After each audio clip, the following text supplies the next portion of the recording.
I'm here not to talk to you about IT. I know we're all either decision makers, stakeholders, or computer engineers, managers in some capacity. I'm also a manager, but these days, I'm more interested in managing myself. And as the bard said, therein lies the rub. Here's what. Earl Tippine, earlier from Adobe Systems, told us the gamut of things that we could do, hundreds of different skills and codes that we could, the snap of a button, we could do anything, which we couldn't do before. And one would think with all of this technology and all of the devices that we use, one would think our lives would get easier. Mine hasn't. I had to take charge of it consciously and become consciously aware of what was going on in my 28-hour day. Because it became impossible, especially when we are successful. I found that it became even more impossible. And I don't know how many of you are in the same boat as I was. So here's an opportunity for me to at least share with you my journey, and I hope that it makes a significant difference to the amount of joy you have when you work and the amount that you're actually able to ramp up your creativity and your productivity. That's what it's all about.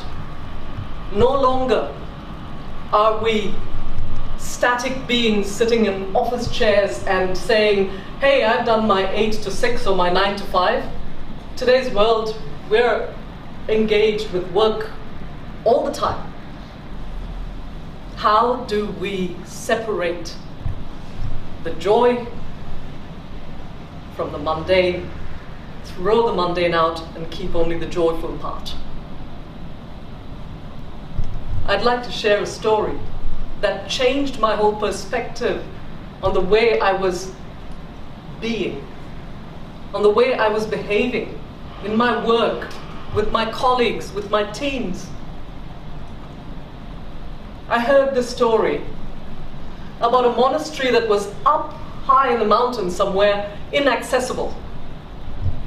And everyone who lived at that monastery, they were strict, celibate monks. And one day, an elderly monk who'd been there many years, he said to his junior, his acolyte, you and I, my son, will go to the plains, a journey of many days, to collect supplies. Come with me.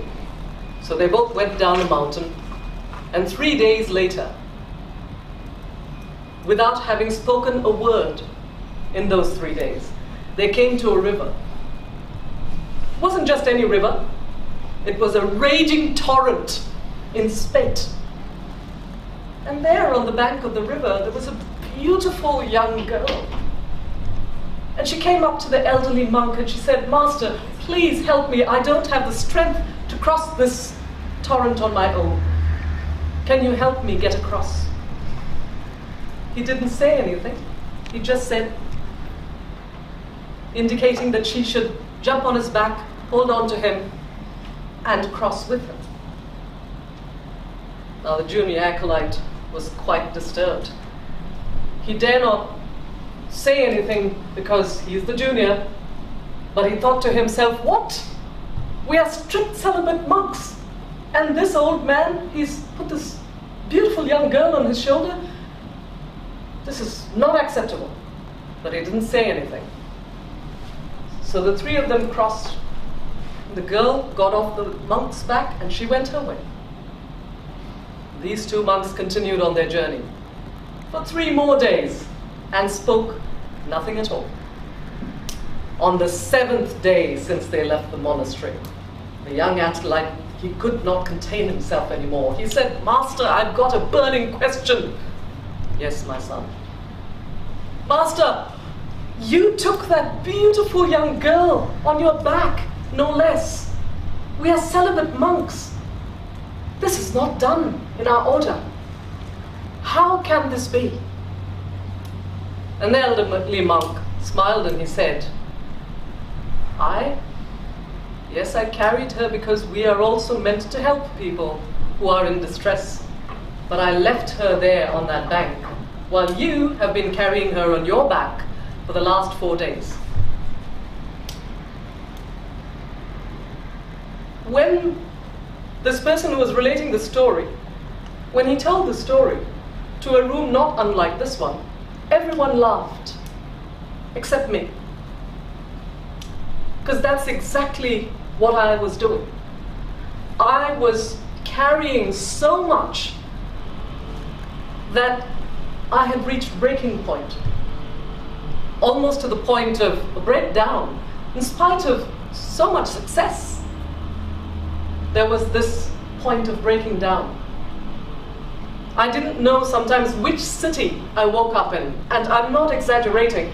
Perhaps some of you travel a lot in your jobs, and you might wake up thinking, gosh, is this Auckland or Sydney or Melbourne? Where am I? And then it kicks in, oh yes, and I've got this meeting, oh my God, I'm late. And your day starts off that way. And by the time you get home, you don't even want to know what time it is. You're just done. What can we do to reclaim our lives? And why should we even bother? Maybe some of us are very young, very energetic, full of life and full of beans for the profession that we chose. I know that many of us, or most of us, all of us I hope, love what we do. But even when you love what you do, you read so much. In just the updates to Adobe alone, you would have to spend quite a lot of time updating your knowledge, your skills, what can be done, never mind IT infrastructure. I believe that if we could reimagine our lives, we could achieve a lot. And there are specific reasons why I'm saying that, not because of my journey or my experience or any of that, but hard scientific facts. In neuroscience, it was always believed that little children, their brains grew and grew very rapidly till the age of 3. And then they believed that from the age of 3 all the way till the time of natural death, say in someone's 80s or 90s, the brain slowly starts to die. And then when the individual is over the age of 70, then the acceleration of brain cell death is much more rapid. And that was believed till pretty much this century. Our brains are dying all the time. It used to be a matter of public knowledge and jokes and stand-up comedy that our brains are dying all the time. But the research from the past 10, 15 years has proven this wrong. Now we're talking about neuroplasticity. What does that mean to us in IT? It means that all the habits that we've picked up ever since we were in our teens, perhaps some of us, and we thought to ourselves, oh gosh, I would just love to be a programmer, or I would just love to be a Cisco specialist, or I'd love to be a wireless engineer, and that's what you live for, you dream about. You think, what can you do with that? What innovation can you bring about? But you get into these habits. You have an idea, and you're sitting at about 5:30, 6 o'clock in your desk, and you've been trying to crack this problem, and you just can't make the darn code work. And at 5:30, when you should really get up off your seat and go home, you have an epiphany, and you think to yourself, wow, I know exactly what I didn't try, I'm going to try it now. And you're into it. How many people here have had that experience? Quite a few of us. And next thing you know, it's 5 o'clock in the morning. Ever had that experience? And you're thrilled because at 5 in the morning, when you got up from your chair, you'd done what they said was impossible, or you thought was impossible, and you made it work.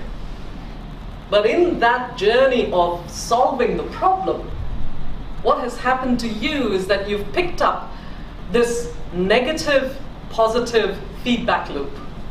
Negative because your body's been in that chair for pretty much 24 hours since you got into the office till the next morning. You haven't moved much.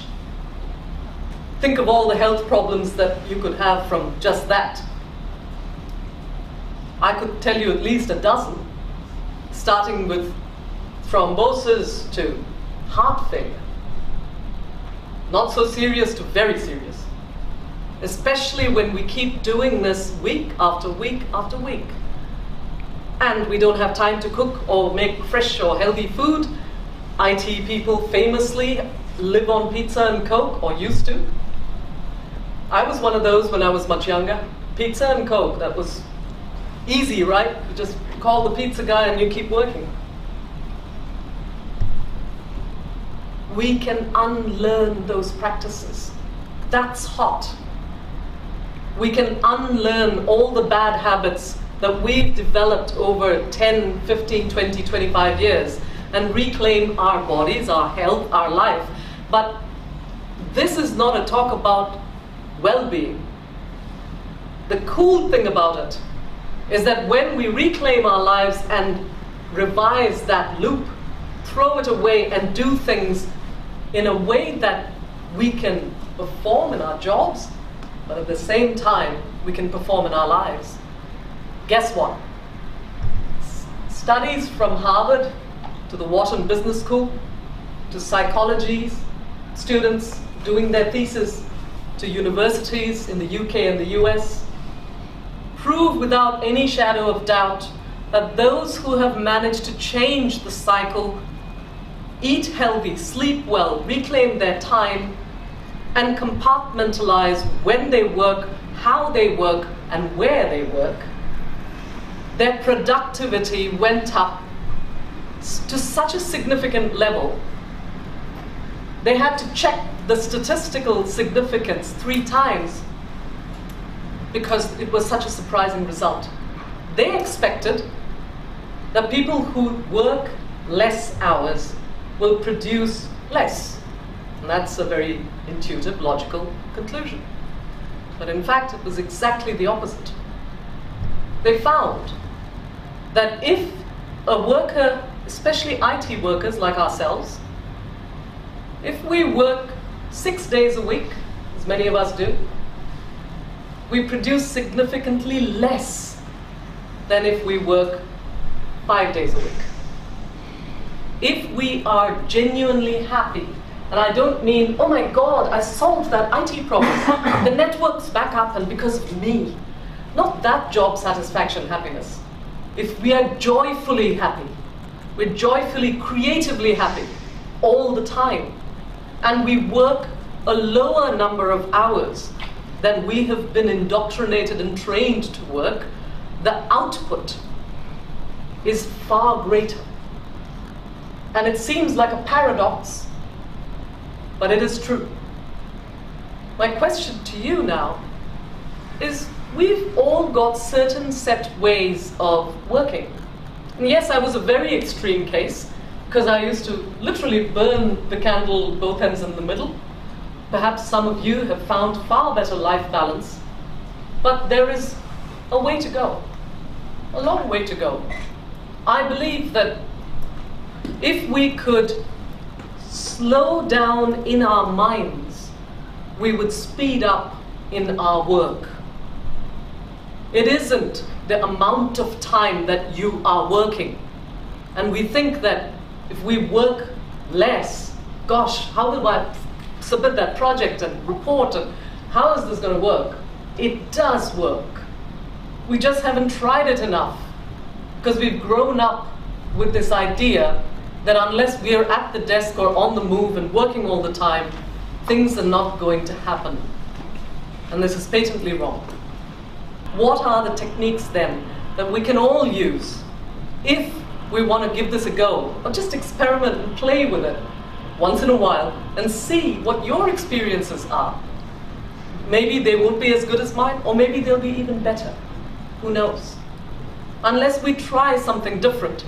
As the neuroscientists say, the brain is capable of changing the number of, physically the number of neurons, the number of brain cells increases, and the number of connections between these cells increase. The connections themselves increase when we learn to be aware and slow down inside our minds and become aware of taking charge again of the way we are doing things. It's not just rushing out of one meeting and without any further thought, oh my God, I'm going to be late, jump in your car and you're off, and another meeting which is about something completely different. I've had years and years of that. And at one point I was very proud that I was so busy. Oh, I'm busy. I'm sorry, Mum. You'll have to call me later because I'm a successful person. I'm busy. Okay, so in January I turned 50, and my husband took me out to the celebratory dinner that we'd been planning for weeks. And it was a beautiful dinner, after which he asked me, "Are you happy?" And I said, "I suppose so. I suppose so." He said, "What sort of a question? What sort of an answer is that to a very serious question? You're either happy or you're not." So this is neither here nor there, which is strange. And I went away and thought about what he'd said. And I realized that in all the busyness of my life from the age of 17 to now, I hadn't ever really stopped to think, what was it when I was a kid that I really loved to do? And it's a paradox. You don't have to love something just because you're good at it. You might be an ace programmer. Just because you're good at it, it doesn't mean that you truly, truly love it. This word passion has been bandied about. I'm passionate about that. Oh, she's really passionate about her job. It's almost lost meaning. But we've all experienced those rare, beautiful moments when we truly were in love with that job, or in love with that idea of what we wanted to do. And I always wanted to be a speaker. And when I thought about that, and the changes that I'd been making slowly, about 8 months before that point of time, it led me to this profession that I'm also in now. I'm a professional speaker. Every day I wake up at 3:34 in the morning, something which I've never done in my life. And I'm telling you, I jump out of bed, waiting to embrace the day. Does that sound like I'm crazy? I think I am crazy, but in a very good way. I believe now that this is the way we were meant to be. If we were really embracing who we are in a happy, creative way, then we could produce anything. Infinite capacity to produce original, innovative stuff. All of us, all of us. I would like to challenge you, when you go away back into your busy lives, say goodbye to some of the busyness and say hello to happiness. Not just, oh, I'm happy, as I said in January, I'm happy, but truly joyful happiness.